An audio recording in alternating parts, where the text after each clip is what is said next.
What's up, everybody? This is the Tied to the Land podcast, where we believe that everybody is tied to the land in some way, shape, or form. On this podcast, we'll explore the intimate connection that people feel with the land beneath their feet, while telling the stories of folks whose lives have been impacted by their roots to the rural lifestyle. This podcast is brought to you by Arrowhead Land Company, where their mission is to create, inspire, or advance a connection to the land in every person throughout the world. What's up, everybody? This is the Tied to the Land podcast. My name's Andrew Schultz, and I'm joined here with Luke Roberts. How's it going today, Luke? Good, man. Good to be here. Heck yeah, we're excited to have you on. We're going to talk about some good stuff today, and we're going to build off of some of the last episode with Cal, and we're going to get right into some stories that are unique to you and some stuff that I think most of our listeners will really appreciate. So, man, again, thanks for being here, and let's get it going. Let's go. All right. So Cal Hardy was on our last podcast, and he talked a little bit about the apprenticeship program that we have here at Arrowhead Land Company, and what better person to bring in next than you? Because really you helped us establish that, and you helped it become what it is. And so I want to talk about a little bit about that story of how you got started in real estate, what you were doing before. I mean, you took a leap of faith, left a really great job, a really secure job. You were married at the time and just took a leap of faith. And so I want you to tell us about that first and foremost, so that everybody can kind of hear about who you are, where you started, and where you're at now. Yeah. So I like to kind of think that I was like the test of the apprenticeship program. We kind of built that off of how I went through my journey in real estate. So starting off, I was, like you said, at a really great paying job. I was doing high voltage line work. I just got married, and traveling a lot. The pay was great, but I just knew that there was something better out there, and I kind of felt the pull towards real estate. So after a few different interviews and applications, I got connected with you and Will, which ended up being one of the best decisions I ever made, was jumping on ship with you guys. So at the time, I didn't know that the journey was about to be hard at times, but more rewarding than I ever could have dreamed. So starting out, I was doing the marketing for Will, shooting his photography, doing write-ups, getting all his listings online. And that's what I continue to do with Arrowhead up until about 6 months ago. So doing that and working with Will, going to listing appointments and showings, all that kind of stuff, I learned from the bottom how to become a salesman when that wasn't even really where I was going for at the time. But I didn't know that all of that was going to build me into the person I am right now. So take a step back. And let me pause you for a second. For those of you listening who don't know who Will is, Will Bellis, he is one of the best rural real estate specialists in the nation. For sure, top 20. He was honored by the Realtors Land Institute last year for being one of the top 20 brokers in the nation. He's one of the co-founders of Arrowhead Land Company, along with me. And, no better guy to learn from. Yeah, I couldn't have had a better mentor. Yeah, it's awesome, man. So you were about to talk about getting into it. One thing I want to talk about specifically, though, is this is not an easy business to get into. And you had a period of time there where you had stopped what you were doing this for a while, and then you actually even entertained jumping back out of the real estate business and going back to what you were doing. So tell me about what was on your mind and on your heart at that time, and then what led you to staying in the real estate business and what that's been like ever since. Yeah. So at the time, my wife, she's still in school. So we're living off of what my salary was. And it, it got tough for a while. And so I was really considering going back to what I was doing before. And then I just felt pulled to stay where I was, and it just kind of continued to get tougher and tougher. And then what I didn't realize was that whole struggle there was going to get me to the point where I got to adopt my little girl because of the freedom that I had with real estate that I wouldn't have had at this other job.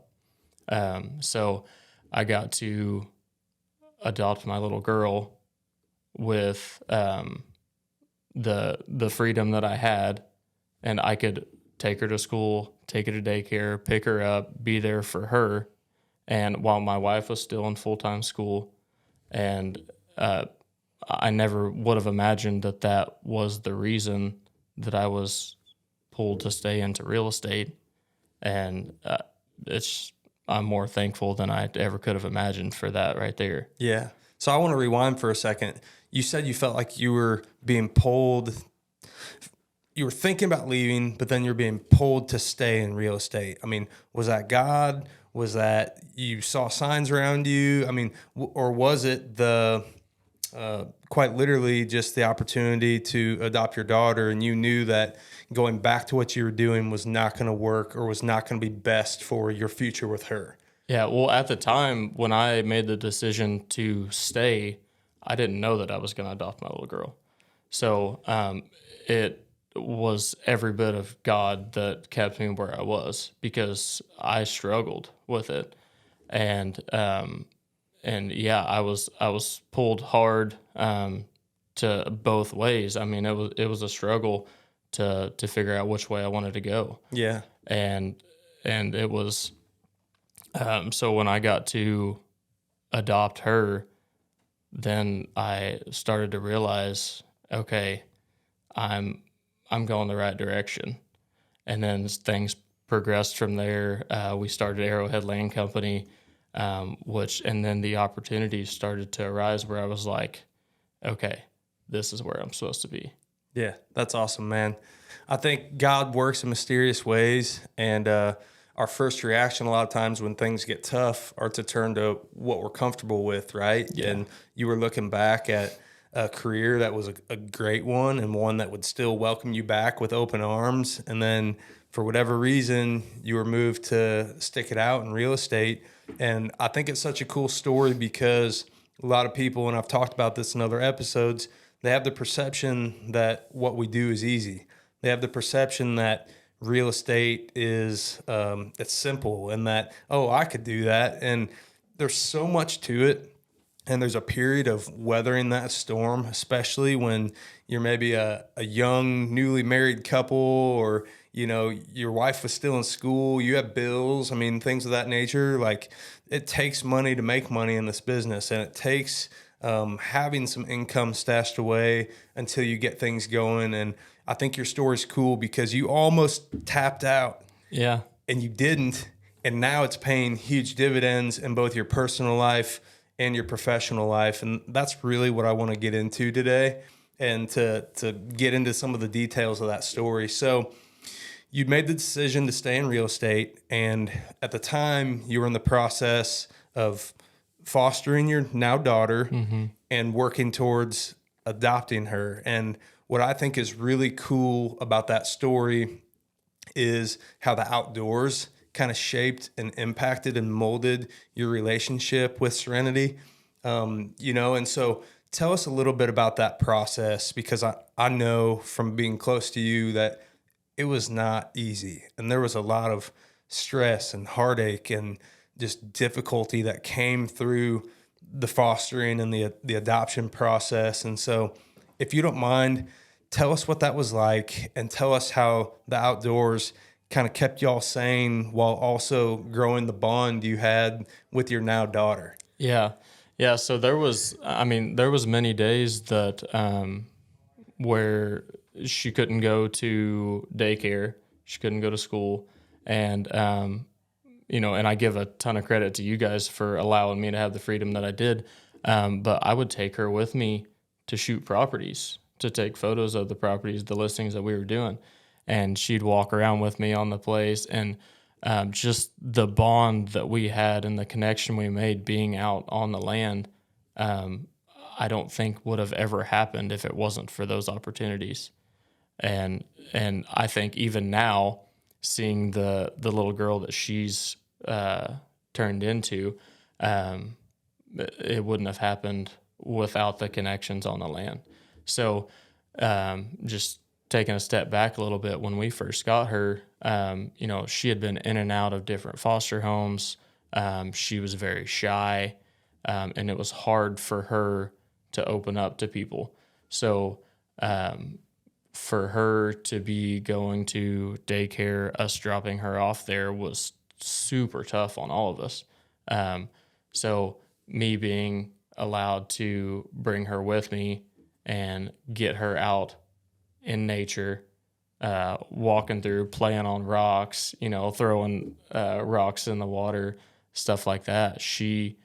I seen her grow into the little girl that she is now, and to open up and grow that personality, where now she's asking when she can go to work with me, or when we can go hunting or fishing. And it's incredible. And I don't think that ever would have happened without that connection to the land. That's awesome, man. I mean, talk about a difficult time period in your life where you were just trying to make it, but you were fortunate that you had a job that allowed you to share some time with her in the outdoors, while simultaneously, making a living and kind of just earning for your family. You know what I mean? And so to have her there with you, I'm sure was inspiration and motivation also, that like you had to keep going. You had to keep working hard and moving forward, because now you've got this little girl in your life who was kind of dropped in your lap somewhat unexpectedly, right? And so For sure. I want to get into that a little bit more in detail, because fostering or adopting was not something y'all necessarily planned on when you first got married. And I know this because you've shared this with me, but tell me about that life-altering moment where you decided, okay, we're going to do this. And we weren't planning on this, but I feel like God might have other plans for us right now. So Yeah. So we had kind of sat down and talked about how, we were going to wait, 5-6 years before we started to have children, because my wife is still full-time school. I'm newly into this new career, and trying to work my way up through it and learn the ropes. Having a kid in that situation wasn't going to be ideal.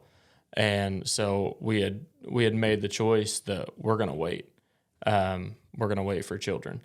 And this little girl, Serenity, got kind of put into our life through my wife's mother, who actually started fostering her first.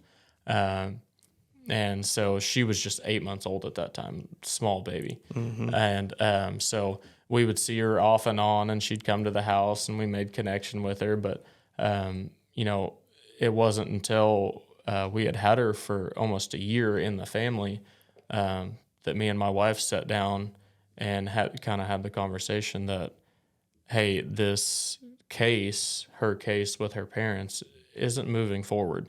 And it's kind of looking like she's going to end up either being pushed into another foster home or up for adoption at some point. So we knew we had to have that conversation, that if that happened, my mother-in-law wasn't in the place to adopt another child. We had an open home.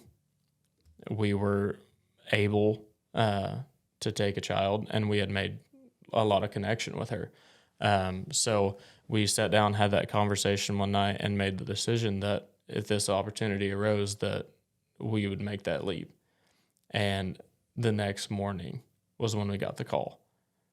The next morning, oh my gosh, we got a call from the DHS worker that said, hey, would you guys be willing to adopt Serenity? She's going to go up for adoption. And we both just looked at each other, and almost started crying because we were like, she's been in our life for over a year.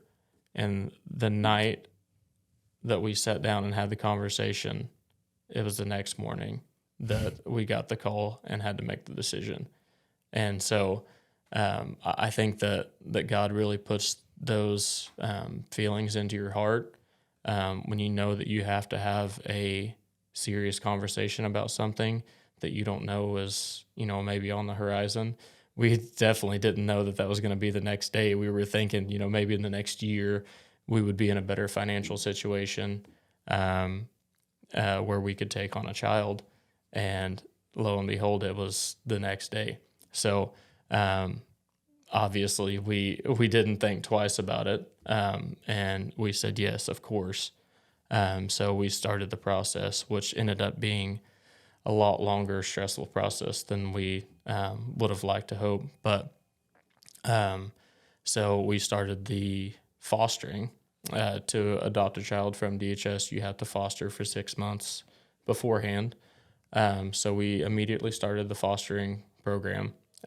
We took her on and moved her into our home, and then started working towards the adoption, which ended up happening just this last May. Man, it's awesome. I had the pleasure of being here for a lot of that journey, and of course, not up close and personal and intimately like you guys were, but just as a friend for you and as a fellow business associate, we had a lot of conversations, in that time. And I think it's cool because oftentimes the greatest opportunities or the greatest blessings come at the times where we least expect them or where we're the least prepared for them, right? And you guys had a big decision to make. And for those of you watching, Luke looks a lot older than he was. I mean, how old were you and Chelsea at that point where y'all were faced with this decision? We were 20 years old. Yeah, 20 years old. She's full-time in school.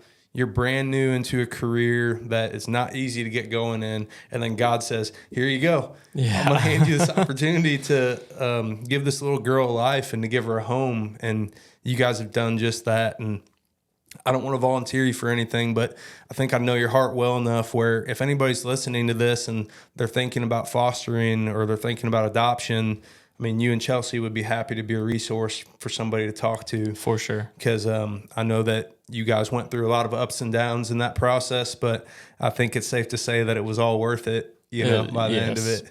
100%. That's awesome, man. So moving on from that a little bit, you and your family, you spend a lot of time in the outdoors, but I know also that health and wellness is really important to you, and I know that that's had a positive impact on your success in your career. And so I thought something a little unique that we could get into today is just how you're making your health a priority and how working out and hitting the gym, how making that a priority has helped kind of make you the man that you are now, both in business and then as a father and as a husband. I think it's cool. And ironically, I'm actually wearing a First Form Outdoors shirt today.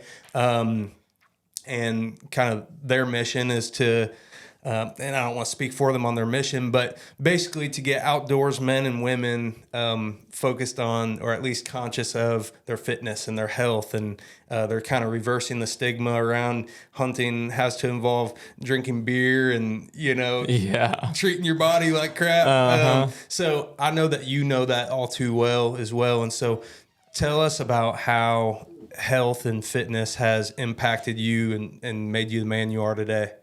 Yeah, so self-discipline has always been a big part of my life, and I've made that a priority because I know that everything I do starts with me. And if I can perform at my best level, whether that's in my business, in my home, then I'll be the best person I can be. So that starts out with my physical fitness.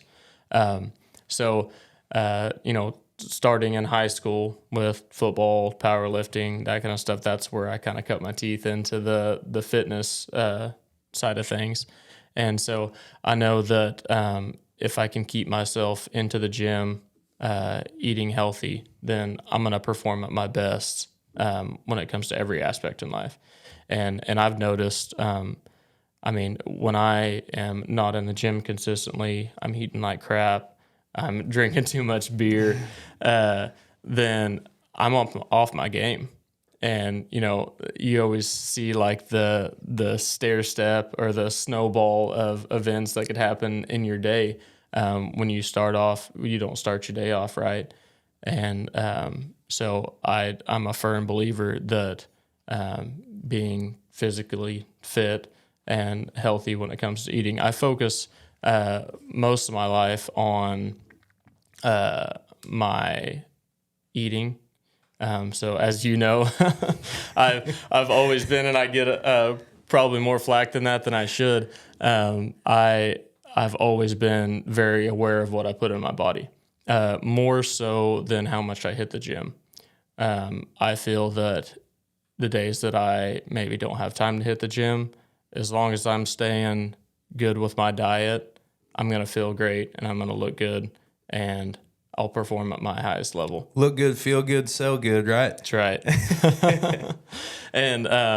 And now, since I've been into full-time sales, I've had even more time to focus on myself. And what a lot of people probably don't know is that when you move into full-time sales, you're going into commission only for how you get paid. So if you're not out there selling, you're not making money. And so I never realized how much my physical fitness could go into my business. So my self-discipline when it comes to my diet and my workout routine completely reflects to my business. And if I don't keep that self-discipline with my fitness, then I don't do that with work. Mm-hmm. And then that just snowballs down. Yeah, and you're spending a lot of time in rural communities too, hopping in and out of gas stations, and you got to choose, do I grab the protein bar off the shelf or do I grab the Twinkie or the, fried hot dog or, whatever you find at the gas station, what are those tornadoes? That's what I was looking for, those tornadoes. And so you got to choose, do I grab the Coke or do I grab the protein shake? Yeah. It's just you have to be aware of what you're putting into your body if you want to continue to perform successfully in this role, because it's easy. You start going to lunches with clients and, like I said, you're in and out of the gas station and you're spending a lot of time behind the wheel in a truck. And so maybe you're not as active as you'd hope to be. Maybe you worked from sun up to sundown and you didn't get that workout in that day. You definitely have to be aware of it. Yeah. And, you're your own boss out there. There's no one telling you to get up and be at a certain place every morning. So it's very easy to get caught in that trap of, I don't have any appointments today. I can, kind of stay around the house and do whatever I want to, rather than getting out there and going and getting yourself in front of people who could be potential clients.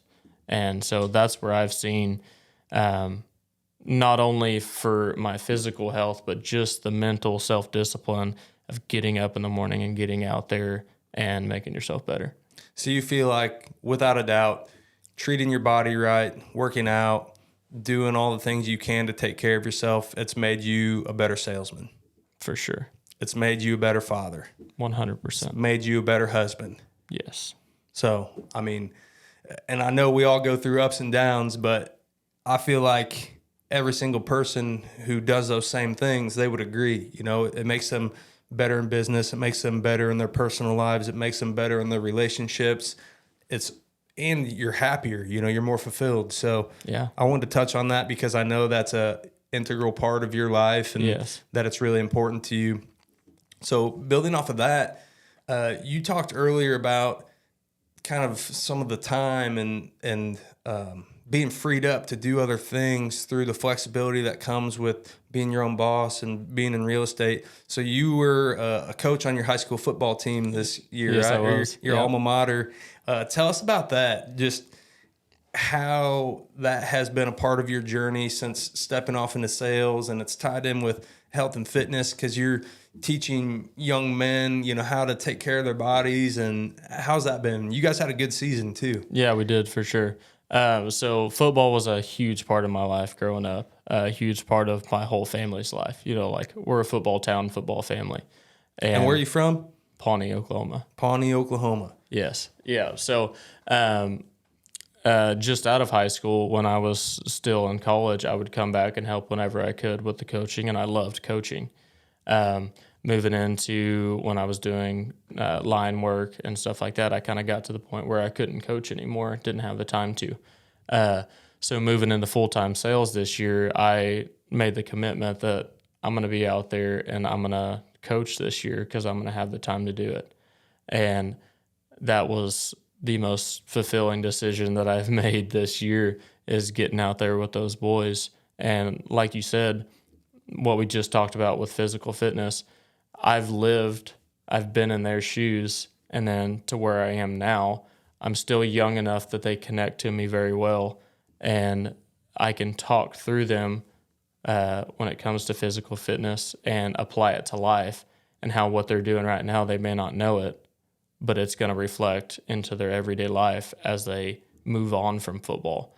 So it wasn't just about coaching football games and winning games for me. It was about those relationships with those boys and getting them into that routine of physical fitness and keeping their mind right through everything.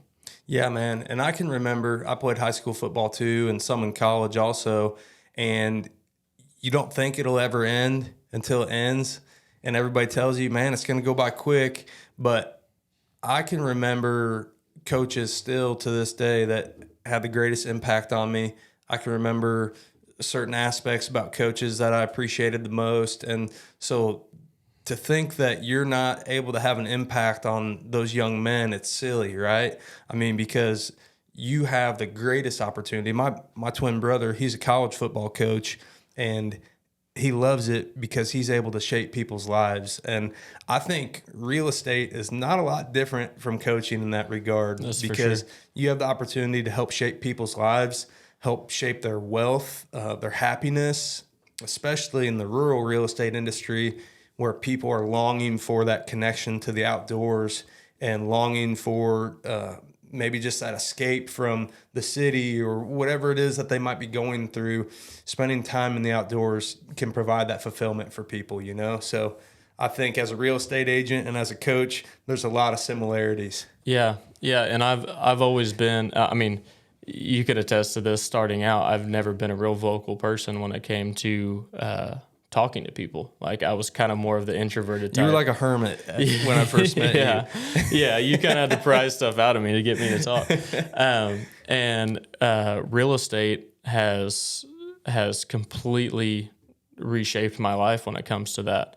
I never would have sparked up a conversation with a guy at the gas station before this. Mm-hmm. And I'll give a lot of credit to you and Will, because you guys kind of put me in those uncomfortable situations that grew me into the person I am now. And I've said it a lot, but even going to the shows, like we just went to the Tulsa Farm Show this last weekend. I think I kind of cut my teeth in sales at those shows because and this goes back to physical fitness too, is putting yourself in those uncomfortable situations really grows you into that position. So I never would have seen myself as a salesman. And you having conversations with me the first time you did, you probably didn't see me as a salesman either. But putting myself in those uncomfortable situations, and I'm continuing to do that now because I know that I have to keep growing in that. And my conversation is getting better and better every month because I'm having conversation after conversation and learning from those. And I think that that's something that anyone could take from kind of my story, is in every aspect of life, is putting yourself into those uncomfortable situations that you're going to grow from. Yeah, man. I want to speak to that for a second because I was just having a conversation with an agent yesterday, as a matter of fact. And he said, Andrew, man, I just don't feel comfortable just going out there and talking to people. Like, it's hard, it's uncomfortable, and like, I'm not great at it. And I was like, dude, that's the point. I don't think anybody is super comfortable doing that, having conversations with people they don't know. I don't think anybody is super comfortable just putting themselves out there and making themselves vulnerable, to be rejected. And, we've been using the word salesman a lot, which I feel like sometimes has a negative connotation, but really all a salesman is somebody who's trying to help someone make an informed decision about a product or a service that they're investing in, right? And so by developing those communication skills and by stepping outside of your comfort zone, it is possible to grow in that regard. And you're proof of that. But it took you stepping out of your comfort zone, right? Yeah. And 3 years of that, and I'm still growing. And I will continue to grow in my entire career doing this. I mean, I'm still forcing myself to have that conversation at the gas station with a guy that could be a potential client. And every situation is different. That's what I've learned with real estate is every deal is different. Every client is different. And you're put into these conversations that are very uncomfortable, and you have to be able to continue that conversation and guide those people through whatever deal they're dealing with. And that's something that I continue to grow. That's another great point. There's no amount of prep work that can truly and fully prepare you for those situations. No. Because each one of them can be so different, and you never know what you're going to run into. We run into a lot of personalities out in the rural communities, of Oklahoma and some of the other states that we're in, but you just have to go for it, and a lot of good things can come from that, from stepping out of your comfort zone. Yeah. Yeah, I mean, I've had, just going back to the shows, I've had conversations with people who, when I started the conversation out, they were pretty hateful towards me, which is hard to continue a conversation with someone of that sort. And from stuff that you've told me, I try to use those situations to try to bring that person back to have a conversation with me. And when they initially came out as kind of distant, trying to push back on me, or realtors get a lot of flack sometimes, and a lot of time they have a bad rap. And so when you can take someone who has had a bad experience with maybe another realtor or their family has or friends, and then bring them back to realize, hey, you're just another person who's out here trying to help me, not just out here trying to take my money. And so those situations, the hard conversations, is what has made me a better person. Yeah, man. That's awesome.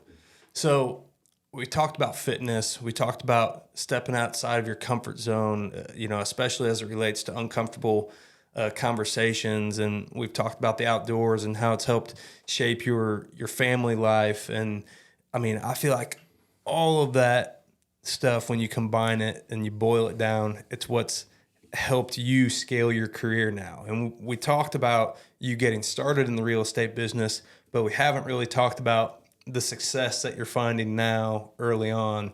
What do we say, 5 months or so into being a full-time rural real estate specialist with Arrowhead Land Company. So tell us, and I know, Luke, you're a humble guy, so I know it's really hard for you to talk about yourself, but what's it been like for you starting to taste some of that success early on in your career and thinking about your goals and where you want to be, but enjoying the moment and enjoying where you were a year ago compared to where you are now in life? Yeah, there's been several situations where me and my wife have sat down and almost broke down because we're like, we've made it.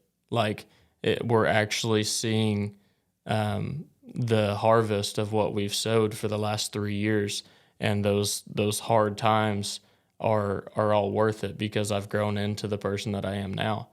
And so I completely give my success to you guys and to God, because that was 100% not me that made me the man that I am now. You got to take some credit, man. And you're a good dude. Remember, I just said he's humble. He doesn't like to talk about himself. Luke's a hard worker. He's a good man. He's an honest man. And you got to give yourself some credit there. But I appreciate that. Yeah. So So since I've started in August, I've seen more success than I've ever could have dreamed, and and I was going back to giving you guys even more credit for pushing me to kind of take a step back in the beginning. Because I mean, I think some of the first conversations we had, I was like, I'm ready to be an agent. Let's go. And you're like, okay, hold on. Like, you need to kind of take a step back and learn the ropes before you just go jumping into this. And looking at it now and how the last few months have been, if I would have jumped into that when I was just getting started, there's no way I would have made it. And so the last 3 years shaping me into the agent that I am now has 100% given me the success that I'm having now. And I never could have imagined how much success I could have in sales that I am now. And that all it all came from the buildup over the last few years and learning from the bottom and to get to where I'm at. Yeah, man, we talk a lot here about building the foundation to be successful. And I mean, you've been at it now for, what'd you say, 3 years or so? And it took you 3 years of building that foundation every day to really jumpstart your real estate career. Whereas at a lot of other companies, and I know we've talked about this before on other episodes, they pat you on the back, wish you the best of luck, say, go get them, Tiger. I'm glad you've got a real estate license, and I'm glad you hung it with us, you know? Yeah. And we really genuinely want to see our people succeed. And so helping them build that foundation and setting them up to be successful for when they decide to make that full-time leap, that's really important to us. And I feel like you're living proof of that in the works, or having worked rather.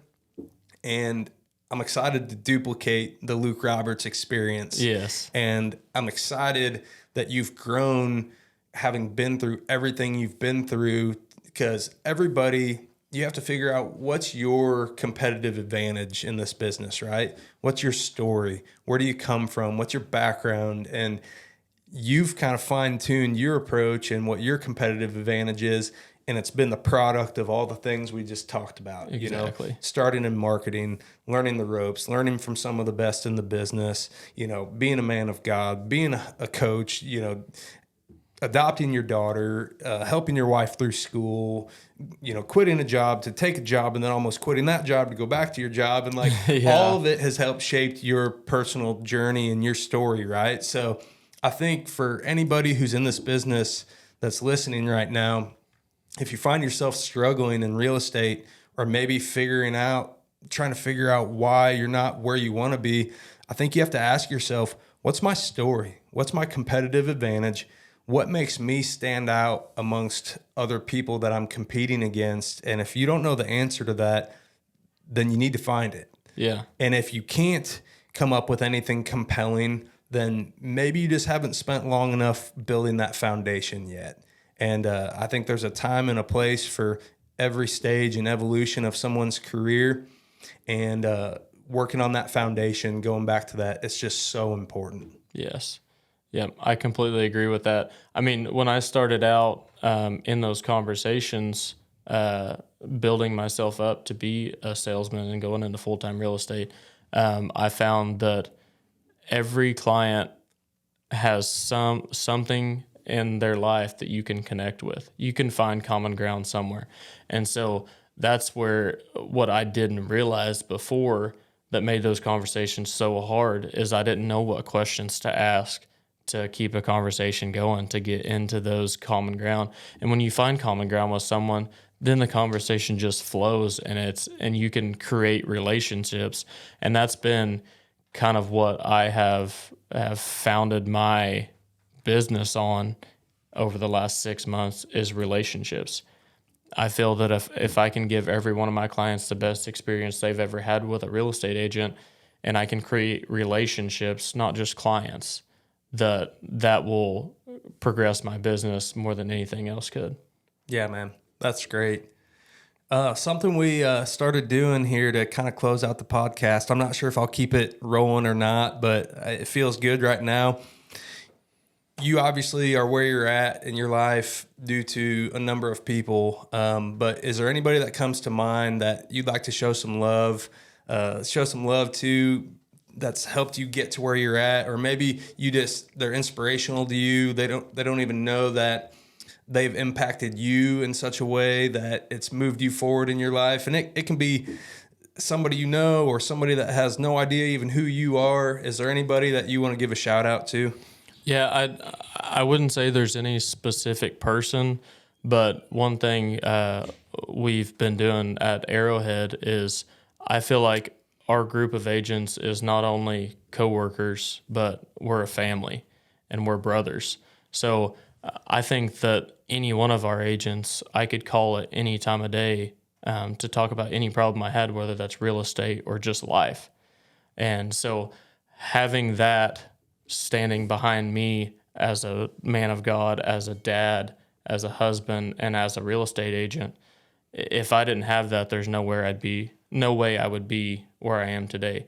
So having a group of guys like you and Will and all of our other agents who I can dial up at any time of day to just put my burdens on them and talk it over. If I didn't have that, there's no way I'd be where I am today. Yeah, that's awesome, man. And I feel like that gets overused a lot too. Like, oh, we're like a family. And usually when somebody says that, it's like, hey, we're trying to figure out how we can take advantage of you, you know? Yeah. I feel like that sometimes, you know? And like, I don't get that feeling here. And I'm proud of the culture that we built because of exactly what you were just saying. It really does feel like a family. And the reason you know that is because pretty much any one of our people would drop what they're doing to help you, or to make personal sacrifices if it meant helping you, or if you fell on hard times. Like, I know there are a number of people here who would wrap their arms around you and your family and be there for you. And so I think that's really important to stop and reflect on. No matter where you're at in life, whatever your career is, whatever you enjoy doing, the people around me, are they here for me? Are they supporting me? Are they making me better? Are they selflessly lifting me up without worrying about how it helps them?